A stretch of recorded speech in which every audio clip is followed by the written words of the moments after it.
Because it's also a difficult thing for us to acknowledge, for us to admit, or even get in touch with that aspect of us where we are able to ask for help or realize that we need help. Because ultimately we are programmed to look at life as an investment and to just do what we're told and be successful in order to be able to buy a lot of things and live a happy life.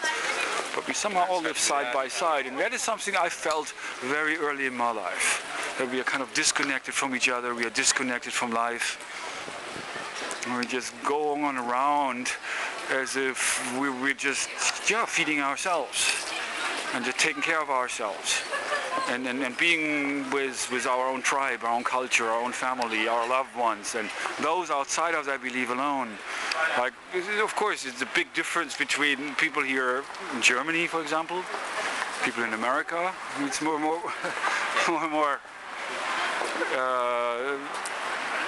even though there's more connection between people here in the West, but for example, people in the East, people in the Middle East especially. And that is something also I've thought about very early as a child. How would I be different if I would have grown up somewhere in China, for example, or somewhere in the Middle East? How would that affect my personality? Or how would that affect my spirit? And eventually I came to the conclusion that my spirit would be still the same. Of course I would have learned different values, different traditions, different habits, different values, but still my spirit is the same.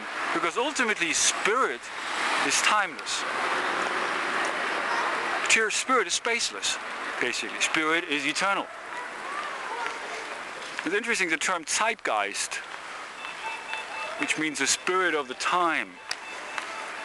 And yeah, if you really think about that, what the spirit of the time is, which it has changed throughout human history, different, the different dynamics, different tendencies, different wars, which were fought throughout human history. And so things have changed, things were different nowadays than they were in the Middle Ages, that's for sure. But then again, are they? And are we that different? And how have we evolved? How has our human spirit evolved? To what point? That's the question.